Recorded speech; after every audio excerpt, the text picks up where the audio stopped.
Olá pessoal, bom dia, boa tarde, boa noite, boa madrugada. Eu não sei que hora você poderá estar assistindo essa aula, mas eu desejo a todos bons estudos.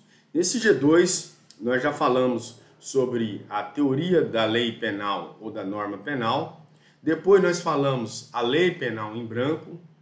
Num terceiro encontro nós falamos do conflito aparente de normas.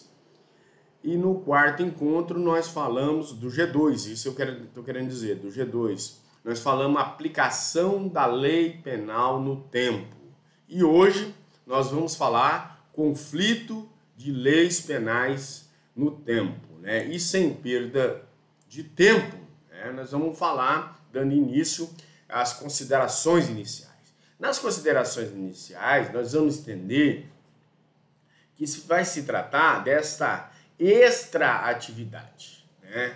E aí nós vamos entender que a decisão em torno de qual lei será aplicada, quando há uma sucessão de leis penais no tempo, é adotada com base em critérios do direito intertemporal, né? Como regra que vigora a ideia de que a lei a ser aplicada é aquela que se encontra em vigor no momento do fato, tempus regi actum, né, a lei que está no momento do fato. Contudo, nós não podemos esquecer que o direito penal, ele guarda as suas peculiaridades, de modo que essa lei nova que beneficia o réu, deverá ela retroagir conforme está elencada no artigo 5º, inciso 40 da Constituição Federal. E também no artigo 2º do Código Penal, né? E aí eu lerei aqui para os senhores que diz o seguinte: a lei penal no tempo, né? Diz o artigo 2º que ninguém pode ser punido por fato que lei posterior deixa de considerar crime, cessando aí, em virtude dela, a execução e os efeitos penais da sentença condenatória. Então, né, ninguém pode ser punido por lei que deixa de estar em vigor e também cessando ali os seus efeitos penais da condenação nesse contexto. Falamos aqui, então, portanto, nessa retroatividade da lei penal, da lei benéfica nesse contexto, né, que é a Novatio Legis Melius, né, Novatio Legis Melius, ou Lex Meteor, e na retroatividade da lei maléfica, que é a Novatium Legions Imperius, né? Ou a Lex Gravior, né? que automaticamente se agrava na lei. Em verdade, o que ocorre é uma ultratividade benéfica e trata-se aqui porque vai se tratar de gênero, que são espécies o quê? A retroatividade e a ultratividade. Desse modo, nós temos o que? A retroatividade, que é a possibilidade de a lei penal ser aplicada antes do seu período de atividade, conforme nós vimos lá na aula anterior, né? A revogação, a publicação e a promulgação dessa lei, conforme elencado na aula anterior, né? Por sua vez, o período de atividade que está compreendendo aqui, entre o momento em que a lei se torna vigente até a sua revogação. Em suma, a retroatividade significa o quê? A possibilidade de aplicar a lei penal a fatos ocorridos em momento anterior à sua vigência. Como já salientamos, isso será possível se esta lei nova ela for benéfica. Exemplo, na lei antiga de drogas, a Lei 6.368 de 1976, o crime de porte de drogas para consumo pessoal era punido com uma pena privativa de liberdade. Na atual legislação, a Lei 11.343 de 2006, o usuário não pode ser preso, né? E aí vamos imaginar uma situação aqui para dar uma aclarada no nosso exemplo, em que o usuário ele cometeu a conduta em 2005 e o juiz irá proferir uma sentença em 2007. Neste caso, resta claro que caberá ao julgador aplicar a lei nova. Essa lei nova irá, portanto, retroagir, isto é o que? Será aplicada a um fato que ocorreu antes da sua vigência. Nesse caso, que é essa retroatividade, né? No contexto que nós estamos falando. Já a ultratividade, né? Essa ultratividade, em sentido oposto, corresponde ao que? A possibilidade de aplicar-se a lei penal em momento, que momento esse? Um momento posterior à cessação da sua vigência, nesse contexto.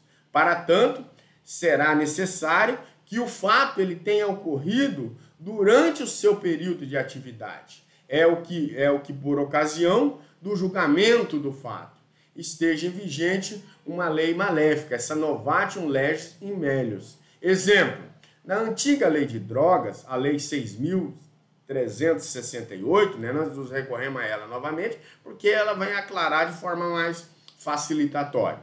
O crime de tráfico de drogas era punido com uma pena de reclusão de 3 a 15 anos, nesse contexto. Já na atual legislação, a Lei 11.343, o traficante será punido com uma pena que varia de 5 a 15 anos. Então, essa ultratividade, ela corresponde à possibilidade de aplicar-se essa lei penal em momento posterior à cessação da sua vigência aqui, como nós dissemos aqui, né? Vamos imaginar uma outra situação em que o traficante ele cometeu uma conduta em 2005 e o juiz irá proferir uma sentença em 2007.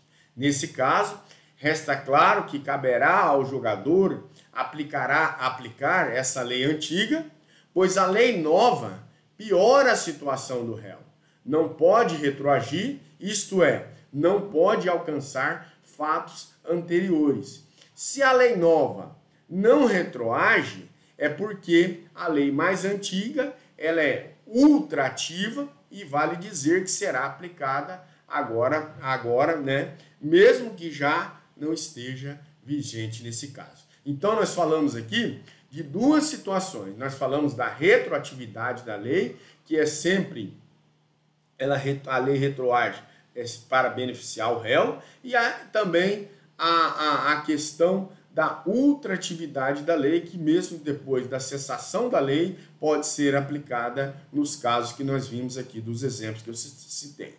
Quanto à sucessão de leis penais, em se tratando de sucessão de leis penais no tempo, nós podemos aí vislumbrar as seguintes situações. A lei nova que cria uma figura típica. Nesta situação apresentada, teríamos uma conduta praticada quando o agente, quando o fato aqui nesse contexto era atípico e posteriormente a lei criminaliza essa conduta. Atípico é que não está tipificado, né? Não está, o fato não se enquadra no fato típico e aí não é crime. Então, e posteriormente uma lei ela criminaliza essa conduta. Em um caso, né, como este, resta óbvio que se trata de uma lei maléfica, essa nova lei incriminadora, e, portanto, não retroagirá para alcançar aqui fato já praticado. E aí nós vamos ver uma outra situação, que é a lei penal mais grave, essa novatio legius imperius. Nesta hipótese, na hipótese em apreço, o fato praticado já constituía crime, mas após a sua realização, sobrevém uma lei mais severa. Em casos como esse, conforme já observamos, a lei penal não poderá retroagir para alcançar os fatos já praticados. Por lei mais severa, né, devemos entender que a lei que agrava a situação do réu, de qualquer modo, pode ser, portanto, um aumento, vai ser, portanto, aqui em um contexto, pode ser um aumento de pena, pode ser uma diminuição do prazo prescricional, pode ser a criação de uma modalidade qualificada, pode ser uma majorante, pode ser uma agravante, pode ser também uma supressão de benefícios da execução penal, entre outros aí que pode ser, né? Em qualquer dessa situação, a lei será maléfica, essa novatio legis imperius, ou lex gravior, né? Que razão pela qual não poderá alcançar fato já ocorrido neste contexto que nós estamos dizendo. Então, eu poderia sintetizar dizendo que a lei jamais poderá retroagir para prejudicar o réu, tá certo? Exemplo é o aumento da pena para as pessoas que cometeram o crime após o antigo o projeto do Moro, né? Nós vimos agora a Lei 3.964 de 2019. Ela saiu dia 24 de dezembro de 2019. Então, fatos que já tinham ocorrido, essa lei não pode alcançar, exceto, né, para aqueles praticados após 24 de dezembro de 2019. Então, fatos pretéritos a 24 do 12 de 2019 jamais poderiam ser, nesse contexto aqui, né, alcançado os réus, por exemplo, réus de 2018, 2017, 2016, aí não, tá? E aí ela veio, por exemplo, naquela época, o criminoso respondia de 1/6, 2/5 ou 3/5. Né? Hoje não, ela traz percentuais, 40%, 50%, 60% e 70% na questão de progressão de regime, tá? Lei penal que deixa de considerar o fato como criminoso, abolicium criminis. Chamamos aqui de abolicium criminis o fenômeno pelo qual a nova lei deixa de considerar uma conduta criminosa. Está previsto em nosso Código Penal, no artigo 2º que eu li para os senhores e lerei novamente, né, que diz o seguinte, nos seguintes termos aqui: ninguém pode ser punido por fato que lei posterior deixa de considerar crime, cassando em virtudes dela a execução, né, e os efeitos penais da sentença condenatória. Então, é bem claro o artigo, ele vai dizer que ninguém pode ser punido por fato que lei posterior deixa de considerar crime, cessando em virtude dela a execução e os efeitos penais da sentença condenatória. Conforme se depreende o artigo aqui, a partir da leitura desse dispositivo legal transcrito, a lei penal ela deverá retroagir alcançando os fatos pretéritos, né? Então, é o que eu disse, a lei só pode retroagir, exceto só pode retroagir se for para beneficiar o réu, né? De modo que o agente não responderá pelo fato quando praticado que constituía crime nesse contexto, mas quando do julgamento já não era crime. Obviamente, senhores, nós vamos entender que a lei que deixa de considerar o fato como criminoso é benéfica ao agente, razão pela qual ela deve retroagir, tá certo? Um bom exemplo dessa abolition crimes, né, nos termos do artigo da Lei 11.106 de 2005, que deixou de considerar como criminosas as condutas consistentes em adultério, sedução e rapto consensual. Quem havia praticado tais condutas em momento anterior a essa lei, havia praticado o crime. Contudo, a sua entrada em vigor já não se podia mais punir os agentes nesse contexto, e a abolição crimes, ela promove automaticamente o quê? Uma descriminalização dessa conduta, na medida em que ela deixa de ser considerada criminosa. Cabe nos ressaltar também que não equivale necessariamente à legalização de algo, né? Tornar-se lícito tal fato. De tais condutas, tomemos aqui, né, como exemplo o caso do adultério. Com o advento da Lei 11.106 de 2005, houve-se aqui a descriminalização, mas a conduta a ser ilícito civil, né, ela continuou. Portanto, constitui-se lá uma violação a um direito, a um dos deveres do casamento, né, que é a fidelidade, nos termos do artigo 1566, inciso 1º do Código Civil, né, que diz aqui, quer ver? O que diz o artigo 1566 do Código Civil?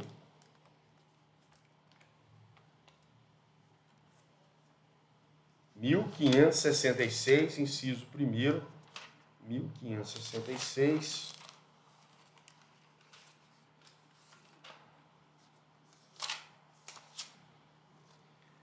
São deveres de ambos os cônjuges. Fidelidade recíproca, né, que é o inciso 1º. Aí eu vou ler os restantes aqui.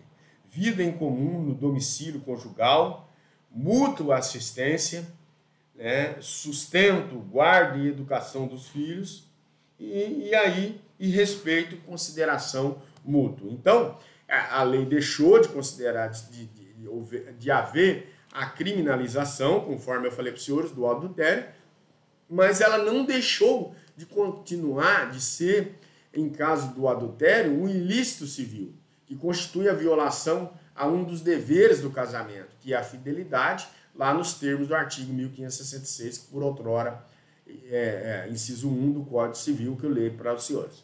No que concerne a natureza dessa abolition crimes, o Código Penal a considera uma modalidade de extinção da punibilidade, né, conforme o que está elencado, né, no artigo 107, que diz aqui, 107, inciso 2, que acaba sendo uma extinção da punibilidade, né, conforme diz aqui, o artigo 107, inciso 2. Extinção da punibilidade, título 8, diz o seguinte, inciso que eu falei aqui, o inciso 2, pela a extinção da punibilidade, pela anistia, pela graça e pelo indulto aqui, né, conforme a extinção da punibilidade, tá?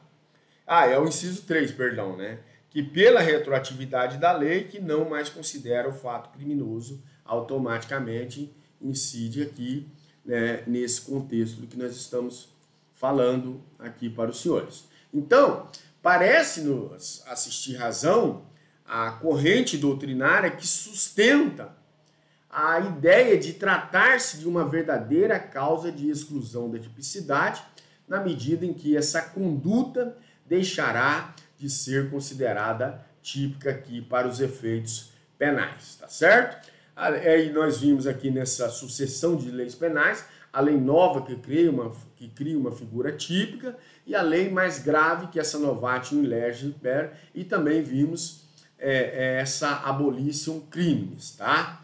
Eu creio que na webconferência nós trataremos com maior rigor, tá? Abolition crimes e revogação do tipo penal. Não se pode confundir aqui a abolition crimes com a mera revogação do tipo penal.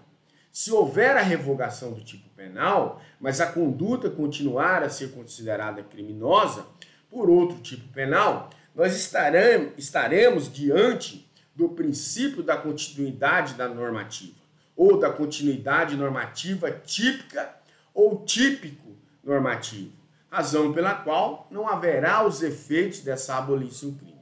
Foi o que ocorreu, por exemplo, né, com o crime de atentado violento ao pudor, que existia lá no artigo 214 do nosso Código Penal. Esse tipo penal foi revogado pela Lei 12.015 de 2009, mas a conduta que até então constituía um violento ao pudor é hoje o estupro, né? Atualmente, acoplou, né, nesse contexto. Desse modo, a conduta continua a ser criminosa e por isso não podemos falar em abolition crimes. Em sentido contrário, pode haver a abolition crimes sem que haja a revogação do tipo penal, e aí, senhores, basta que ocorra uma alteração legislativa alterando o tipo penal, deixando de considerar uma conduta criminosa como criminosa, mantendo a criminalização de alguma outra. Quanto aos efeitos dessa abolition criminis, o artigo, consoante o artigo 2º caput, né, do Código Penal, que eu li para os senhores, e vou trazê-lo à memória novamente, o artigo 2º fala da lei penal no tempo, né? Ninguém pode ser punido por fato que lei posterior deixa de constituir crime, cessando aí, em virtude dela, a execução e os efeitos penais da sentença condenatória aqui, né? E aí, a abolition criminis, ela faz cessar a execução e os efeitos penais dessa sentença condenatória. Conforme se percebe-se, a abolition criminis, ela não faz cessar todos os efeitos da sentença condenatória, a abolition criminis, mas sim os seus efeitos penais são mantidos incólumes, portanto, os seus efeitos extrapenais. Não será demasiado aqui, senhores, nós recordarmos que os efeitos extrapenais da condenação se encontram nos artigos 91 e 92 do Código Penal, que por outrora serão estudados, né, mais à frente. Podemos citar como exemplo, tornar certa a obrigação de indenizar o dano causado pelo crime, artigos 91, inciso 1 do Código Penal. Se por ocasião da Lei 11.106 de 2005, alguém tivesse sido estivesse cumprindo pena por adultério, a execução dessa pena cessaria, mas não a obrigação do condenado indenizar algum dano eventualmente produzido à vítima, por exemplo. Em contrapartida, cessa, por exemplo, aqui a caracterização da reincidência ou dos antecedentes criminais. Vamos imaginar que o agente, se ele houvesse sido condenado definitivamente por adultério em 2004 e em 2006 ele praticou um furto, tendo em vista a abolition criminis ocorrida em 2005, o juiz, ao aplicar a pena do crime de furto, não poderia aí considerar o agente como reincidente ou portador de antecedentes criminais pelo fato de ter sido condenado pelo adultério. Quanto à abolition criminis temporária, nós vamos entender que tanto a jurisprudência do STF como do STJ reconheceu que a abolition criminis temporária, no artigo 32 do Estatuto de Desarmamento, a Lei 10.826 de 2003, ao dispor que os possuidores e proprietários de armas de fogo poderiam entregá-las, né, sendo indenizados por isso e restando extinta a punibilidade em relação ao crime de posse irregular de arma de fogo. Com base nesse dispositivo, senhores, né, passou a se entender que houve uma abolition criminis temporária para o crime de posse irregular de arma de fogo de uso permitido. De fato, se o cidadão foi flagrado com uma arma dessa espécie em sua residência, por exemplo, entre a entrada em vigor do Estatuto de Desarmamento e o dia 31 de dezembro de 2009, não poderia ser punido, pois ainda possuía prazo para efetuar a solicitação do registro de arma. Em sentido contrário, se o agente for flagrado em sua casa com uma arma de fogo de uso permitido, após 31 de dezembro de 2009, será processado pelo crime do artigo 12 do Estatuto do Desarmamento, né, que é posse irregular de arma de fogo. Em sua redação originária, o Estatuto do Desarmamento autorizava essa abolition criminis temporária, também para as condutas relacionadas às armas de uso restrito e aquelas que são equiparadas por lei, como as armas de numeração raspadas, suprimidas ou adulteradas, né, conforme o artigo 16. Em relação a esse tipo de arma, porém, a abolition criminis temporária cessou no dia 23 de outubro de 2005, com o advento da Lei 11.706 de 2005. E nesse sentido do enunciado, número 513 da súmula de jurisprudência do STJ, né, que diz que a abolition crimes temporária prevista na Lei 10.826 de 2003 aplica-se ao crime de posse de arma de fogo de uso permitido, com numeração, né, marca ou qualquer sinal de identificação raspado, suprimido ou adulterado, praticado somente até 23/10/2005. Por fim, né, nós vamos entender, e cabe-nos aqui ressaltar, destacar, que essa abolition crimes temporária, de que temos tratado, abrange o crime de posse irregular de arma de fogo de uso permitido, o artigo 12, mas não o crime de porte ilegal de uso permitido do artigo 14. Tá certo? Lei penal benéfica, essa novatio legis in melius, né? E aí nós vamos entender, conforme a regra prevista, o artigo 2º, parágrafo único, né? Diz assim: a lei posterior que de qualquer modo favorecer o agente aplica-se aos fatos anteriores, ainda que decididos por sentença condenatória transitada em julgado. A lei posterior que de qualquer modo favorecer o agente aplica-se aos fatos anteriores, ainda que decididos por sentença condenatória transitada em julgado. Duas questões são relevantes aqui, né? Portanto, nós podemos extrair desse dispositivo legal. Lei penal que beneficia de qualquer modo. Assim, senhores, né, não importa saber qual tipo benéfico trazido pela legislação. A lei será considerada benéfica quando, por exemplo, ela diminui o prazo da prescrição, cria uma nova causa de diminuição de pena ou uma nova atenuante ou outro sentido aqui, etc. e tal, né? Quanto à lei penal benéfica, ela retroage a qualquer tempo, né? Nós vamos entender que a retroatividade benéfica no Brasil não respeita sequer a coisa julgada material, né, penal. Sobrevindo à lei penal benéfica, não importa aqui que seja iniciado no inquérito, na ação penal, né, se este se encontra em andamento, se encontrava em grau de recurso, se já havia ocorrido o trânsito julgado ou outros meios, etc., ela vai ser aplicada, né? Aí nós vamos entender quem é o juiz competente para a aplicação dessa novatio legis in melius, né? Para nós entendermos aqui, né, nós vamos entender que o juiz competente para a aplicação dessa novatio legis in melius é imprescindível que nós venhamos a estabelecer uma distinção entre 4 situações. Qual, né? Não há investigação criminal ou ação penal em andamento, há investigação criminal ou ação penal em andamento e o processo está em grau de recurso ou a condenação em trânsito julgado. São essas 4 formas. Primeira delas, não há investigação criminal ou ação penal em andamento. Neste primeiro caso, o fato ocorreu, mas nem sequer há investigação em andamento.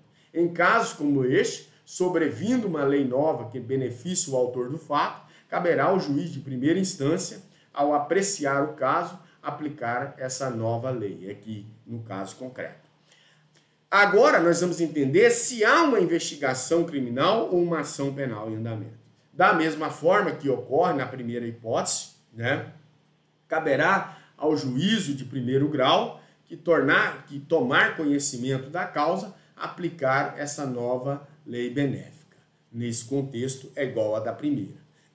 Quanto ao processo que estiver em grau de recurso, né, se o processo, por exemplo, já foi sentenciado e se encontra em grau de recurso, caberá ao Tribunal de Justiça que irá proferir a decisão e aplicar a lei nova que beneficie o réu, nesse contexto. Tá? E eu tive um caso onde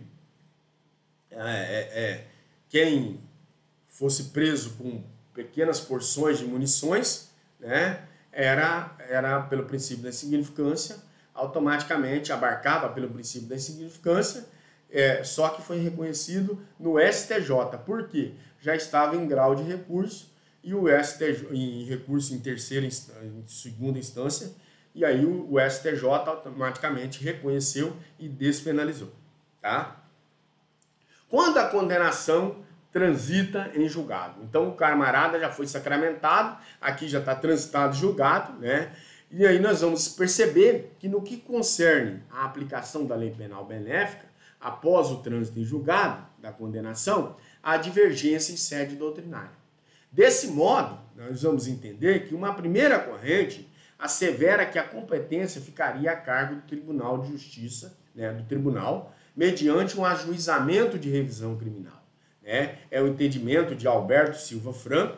E aí uma segunda linha de pensamento, acredito que a competência deve ser do juízo da execução, né? Este é o entendimento majoritário que foi acolhido pelo Supremo Tribunal Federal no verbete 611 da súmula e da sua jurisprudência. O que diz a súmula 611 do STF? Que transitada em julgado da sentença condenatória, compete ao juiz juiz da execução, né, que está na fase da execução da pena, né, esse juiz da execução, a aplicação da aplicação da lei mais benéfica. Sobre o tema, Rogério Sanches, ele acredita que a súmula mencionada ela é incompleta, já que se a lei mais benéfica implicar em um juízo de valor, competiria ao juízo revisor, ou seja, aquele responsável pelo julgamento da revisão criminal. Trata-se, portanto, de um entendimento intermediário, na medida em que, para o autor, o juízo competente poderá ser o da execução ou poderá haver a necessidade de revisão criminal. De acordo com a linha de raciocínio do autor, se a aplicação da lei penal benéfica demandar tão somente um mero cálculo aritmético, a competiria ao juízo da execução e, por outro lado, se demandar do juízo de valor, competiria ao juízo da revisão criminal. Né?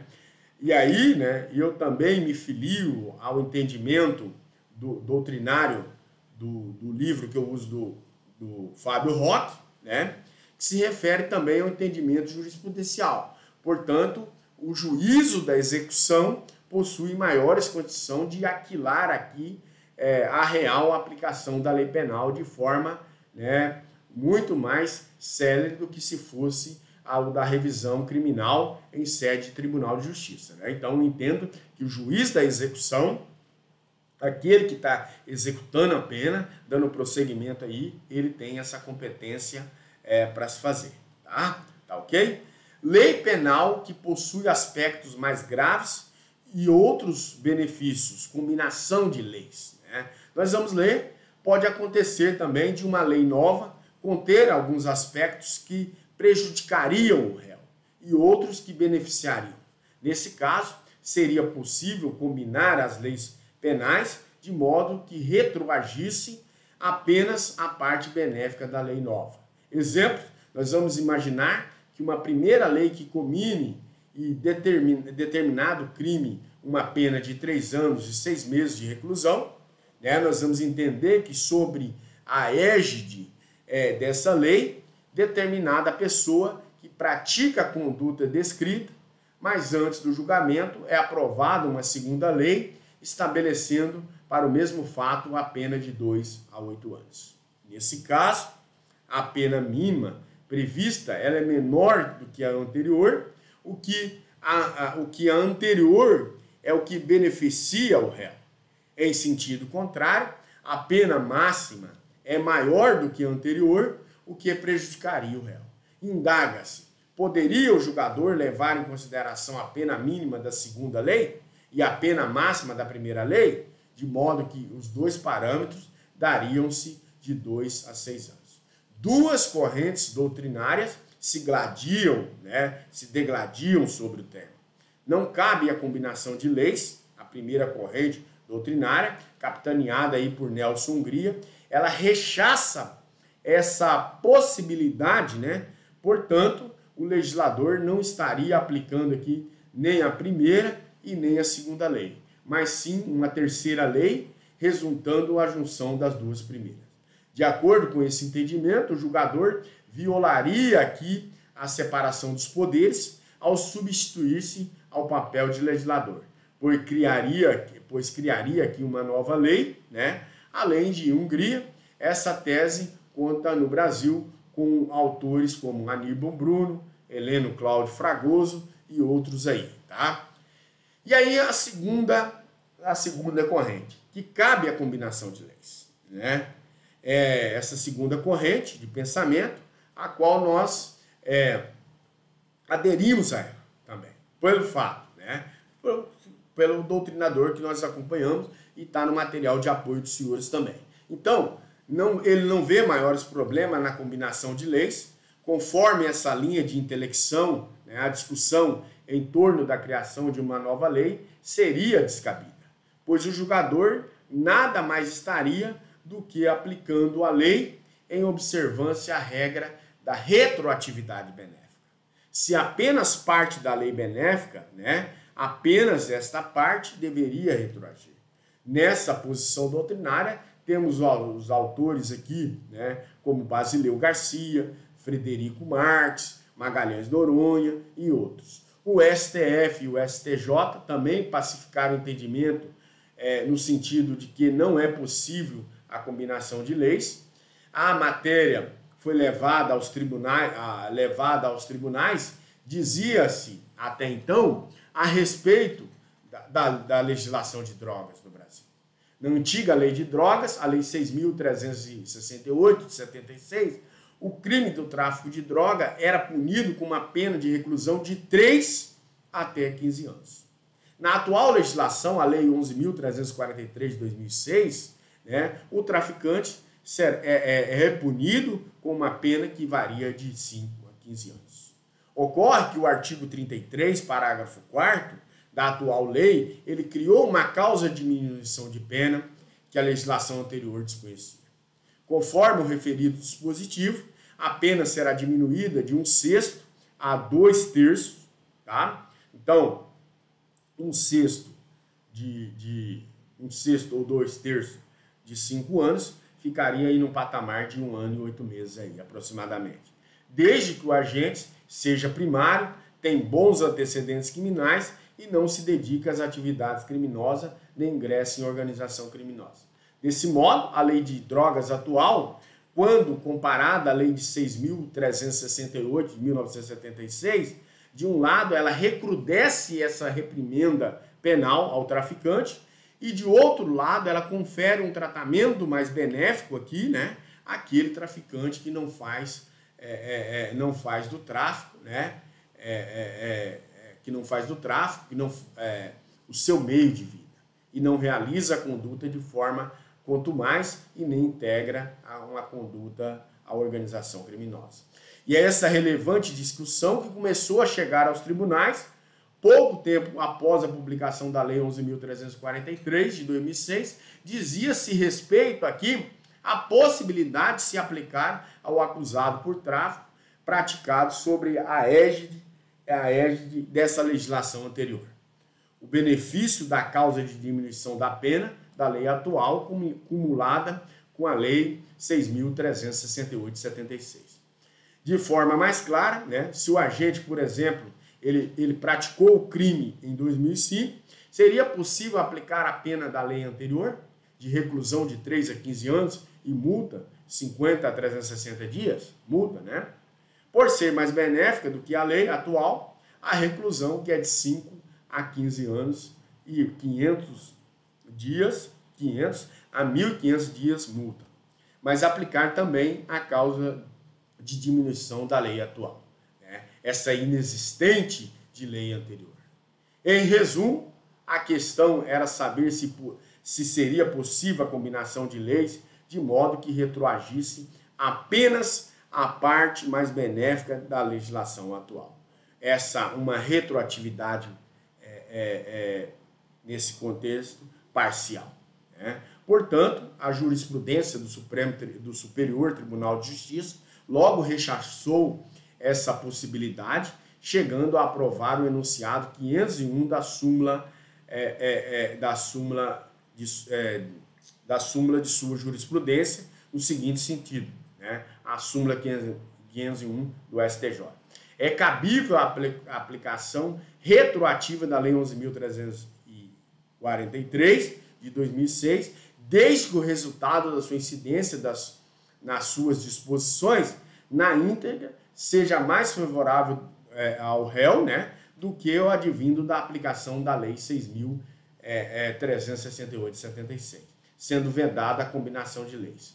Assim, senhores, consoante o sedimentado entendimento do STJ, se o réu cometeu o tráfico anteriormente à entrada em vigor da Lei 11.346 de 2006 e preenchia os requisitos para a concessão do benefício, consistente na causa de diminuição de pena do artigo 33, parágrafo 4, era necessário analisar, no caso concreto, né, se é mais benéfico para ele a aplicação da Lei 6.368 de 76 ou da Lei 11.343 de 2006.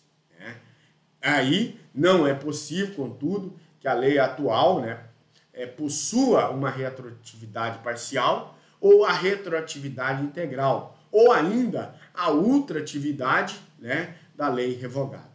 No âmbito do STF, né, a questão permaneceu controvertida durante muito tempo, havendo julgamentos favoráveis e contrários à possibilidade de combinação de leis.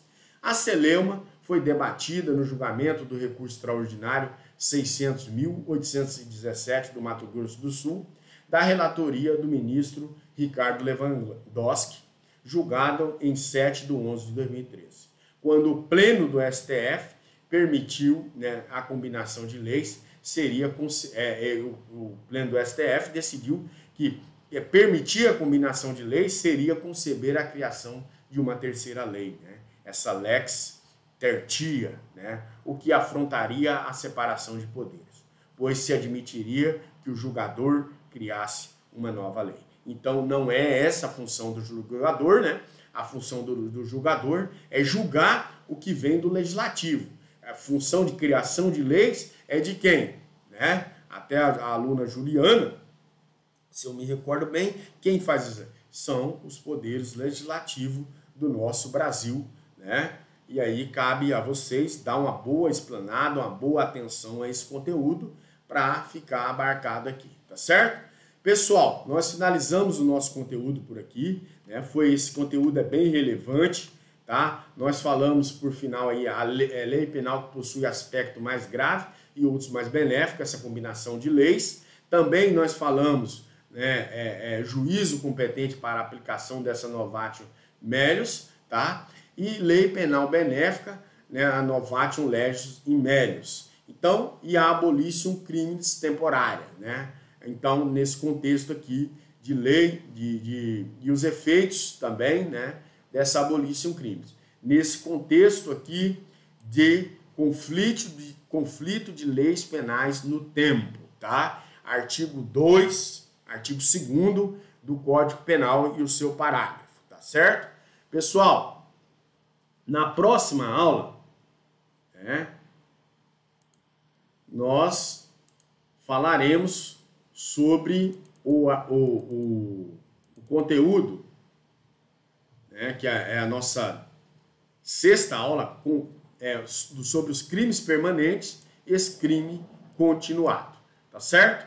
No mais, não haverá webconferência nessa segunda-feira, tá? Até para que vocês assistam a aula tranquilamente e possamos discutir na nossa webconferência quando nós iremos tratar dos crimes permanentes e crime continuado, certo? Aguardo os senhores para nós conversarmos nessa aula aí sobre os crimes permanentes e os crimes continuados, certo? Até mais!